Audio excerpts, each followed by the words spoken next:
JOHNSGATE, to me, was a huge source of embarrassment, and it was an embarrassment to the council and to the city. A beautiful estate in the heart of the city, in one of the most historic areas of the city. Absolutely. Which essentially turned into a ghetto. Wow. That's the way people in the city regarded it. Nobody would come into it. No. They viewed it as they passed in John Street and just were horrified by what they saw, the images. The level of antisocial behaviour was through the roof. Essentially, it's a private estate. The council have about 9 houses here. That's all, yeah. And they got a lot of flack for that, because a lot of people said, well, they're all council houses. Yes. And it took a long time to convince the people that there were only 9 houses. Correct. Within the community, Yeah. belonging to the council, which is tiny of 53. Correct. And actually, the source of all the antisocial behaviour didn't come from council tenants. No, they it did came not. from private tenants. But people, very hard for people to understand that. So the perception was that the council was failing this estate, and to some degree, you could say that. But it took the advent of JOHNSGATE developments, ably led by yourself, Thanks. which I suppose led to what you would call a mini regeneration project. A PPP, public-private partnership of sorts, a kind of an unofficial one really. Absolutely. But it gave us all the opportunity to get together. So a kind of a multi-stakeholder drive to turn the estate around. Yes. And I saw my role within the council, obviously in housing had a pivotal role, but also to drive a kind of an interdepartmental approach within the council. Yeah. I thought that was very, very important. So housing, environment, housing welfare, what other departments we could get, roads, anyone that could help. We brought them and we tried to bring them on board and got everyone to buy into the importance of this project. And at times, it looked bleak, but tenacity from everybody, I think, helped reduce down the bleakness. exactly. Yeah. The transformation is just, it's astonishing, really. We're blessed, and we've already covered this, but we're blessed with the cooperation of Garda Síochána and Shane Bevan in particular. Absolutely. So the stars kind of aligned, I think, in terms of the council, the guards, JOHNSGATE developments, and focus. And in fairness to the focus, and also Peter McVerry, in fairness, played a big role in it too. I think. Would you just explain just how you got here in the first place? Yes, actually, yes, I was looking for a house like everybody, and I was very happy to find a suitable home for myself and for my kids. So that happened in 2008. I spot this place. I'll be honest. I love the view over here. If you see green area, city wall history, and attract me to this house.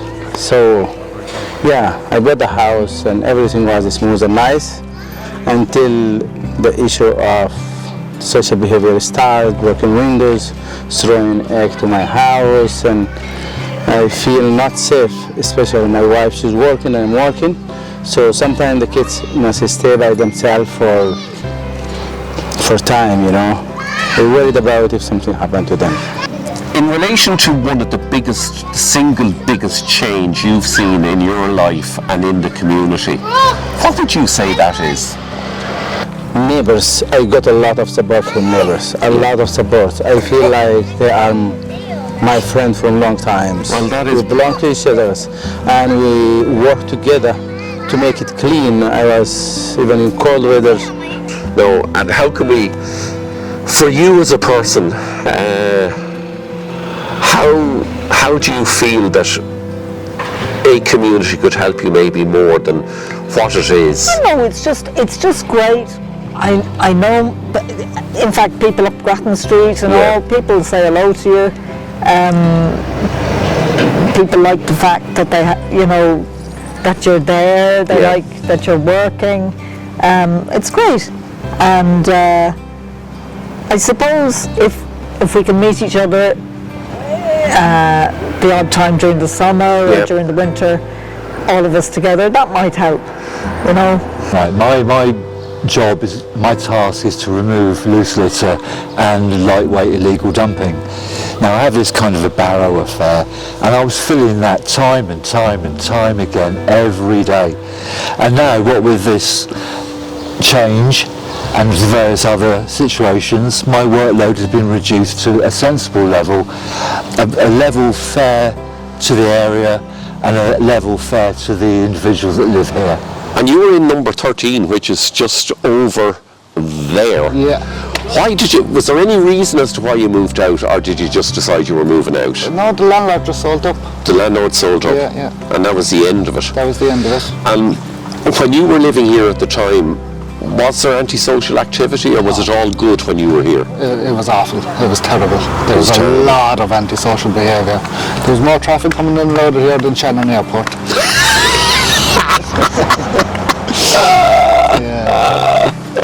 And how long were you out altogether then before you came back in? 3 years. 3 years. And you were here then at the peak of it, of the hassle. What do you and your family really need to see a happy life here in this village? To be quite honest now, the progress has been done is already fantastic.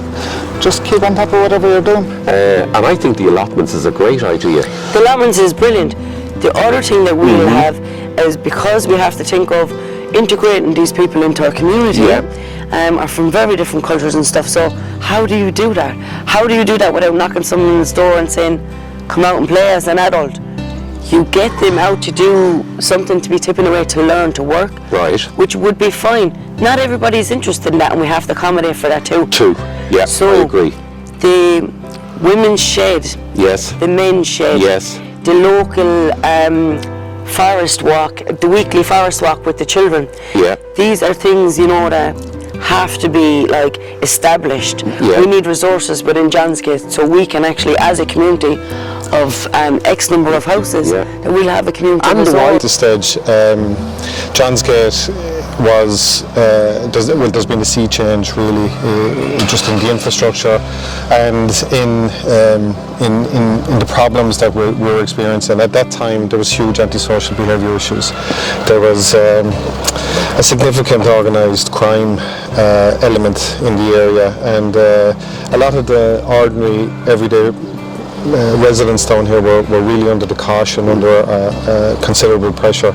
And now when I come down and look at it, it's remarkable actually just to see the physical change in the infrastructure and also in the residents. And they're a much happier bunch of people. And absolutely. The reason for it is because we recognised very early in the day that this was an area that needed a bit of work doing. But it was never going to be achieved by just one organisation. Policing isn't designed for all of society's problems, but what we met here were a lot of willing partners. We had a tremendous working relationship with the environmental section and the housing section of the County Council, with the Residents Association, and with local business interests. And without that cooperation, we couldn't have achieved anything. And what we achieved was, I suppose, we brought people along with us. We helped out the people who wanted to, be part of the community, and those who didn't, we targeted them and we took them on. And as a result of that, we moved them on and we got rid of a lot of them. And it's to the benefit of the whole place now. There's been significant time, effort, policing. There's been money invested in it, and as a result of that, it's been very, very successful. It's really is a tremendous credit. As a policing project, it's one project I think that we achieved. That it's something that I'm extremely proud of. It's worked out very, very well here, and it's almost a model that we could use for other areas around us. So it is a model, and it is an example. Once you target things, target an area in the right way, you can affect very serious positive change. And this is a prime example of it. I would hold this up as an example to any area, any city, any local authority, as an example of what can be achieved if everyone agrees and takes their own little bit of responsibility and agrees that the work is required. And just you have to make a commitment to it and get on with it then, you know. Well, on behalf of the Residents Association and all the people who went through all that antisocial behaviour, who now really, really do appreciate what's been done, thank you so much. You're most welcome. Thank you. Anytime.